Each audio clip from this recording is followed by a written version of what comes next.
Hello, good evening সবাইকে। আজকে আমি তোমাদের সাথে শেয়ার করতে যাচ্ছি ডালিয়ার খিচুড়ি। দেখো, এখানে প্রথম নিয়ে নিয়েছি অল্প ডালিয়াগুলোকে একটু ভেজে একটা বাটিতে উঠিয়ে নেব। তারপর সমপরিমাণ একটু মুগ ডাল নিয়ে নিয়েছি। মুগ ডালগুলিকেও একটু ভেজে একটু রোস্ট করে একটু যখন গন্ধ গন্ধ আসবে ভাজা ভাজা উঠিয়ে নেব। ডালিয়া আর ডাল একসাথে নিয়ে নিয়েছি একটা বাটিতে। কড়াই গরম হয়ে গেল, এখন একটু তেল দিয়ে দেব। তেলটা গরম হওয়ার পর ফোড়ন দেব। দেখো ফোড়নে কি প্রথম একটু তেজপাতা দিয়ে দিয়েছি। তেজপাতাগুলো যখন একটু ভাজা হয়ে যাবে তারপর দিয়ে দেব দুটো শুকনা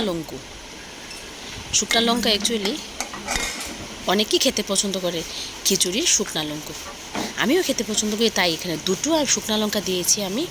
শুকনা লঙ্কাগুলো একটু ভাজা হয়ে যাওয়ার পর তাতে দিয়ে দেব আমরা কাঁচামরিচ। আমি 3-4টা কাঁচামরিচ দিয়েছি। সাথে ফোড়নের ভিতরে মশলার ভিতরে যেটা আস্ত মশলা বলে গোটা মশলার ভিতরে আমি দিয়ে দিয়েছি জিরাগুলা একটু ভাজা হয়ে যাওয়ার পর ফোড়নগুলা যখন কমপ্লিট ভাজা হয়ে যাবে তারপর কেটে রাখা যে সবজিগুলো ছিল সবজিগুলো দিয়ে দিয়েছি। সবজিগুলোর ভিতরে অ্যাকচুয়ালি ছিল টমেটো, গাজর, একটা পটল, কাঁকরোল আর একটু গ্রিন পিস দিয়েছি।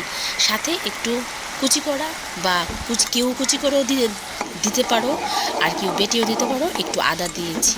আদা দিয়ে সবগুলো নেড়ে চেড়ে একটু কষিয়ে নেব এখন আস্তে আস্তে। ঠিক আছে, লবণটা অ্যাকচুয়ালি এখন আমরা দেবো না, লবণটা দেবো অনেকটা সময় পরে। দেখো, সাথে দিয়ে দিয়েছি 1 চামচ হলুদের গুঁড়ো আর দিয়ে দেব 1 চামচ জিরে গুঁড়ো। সবগুলা দিয়ে নেড়ে চেড়ে আস্তে আস্তে কষিয়ে, কারণ সবগুলা যে সবজি দিয়েছিলাম সবজিগুলো একটু কাঁচা কাঁচা থাকবে, নয়তো কষিয়ে একটু ঢেকে দেব।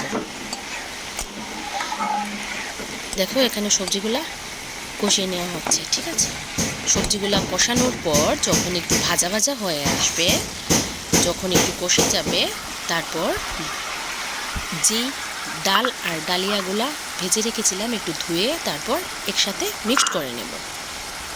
মিক্স করার পর দেখো, এগুলোকে একটু আমরা ভাজা ভাজা করব যেন সবগুলো একসাথে মিক্স হয়ে যায়। মিক্স করে একটু কষিয়ে নেব।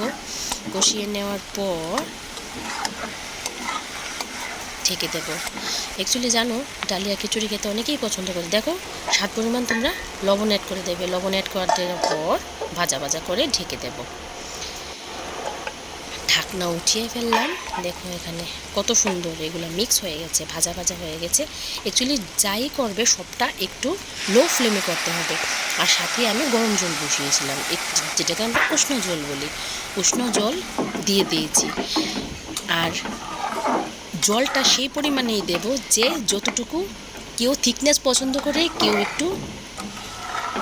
একটু হালকা বলতে একটু, কেউ কম জল পছন্দ করে, কেউ বেশি জল পছন্দ করে, কেউ পাতলা পছন্দ করে, কেউ ভারী পছন্দ করে। সেই অনুযায়ী তোমরা জলটা অ্যাড করবে। জলটা অ্যাড করার পর যখন একটু ফুটনি আসবে তারপর একটু নাড়াচাড়া করে ঢেকে দিতে হবে। ডালিয়া তো আর মুগ ডাল তো, নয়তো লেগে যাবে। ঠিক আছে,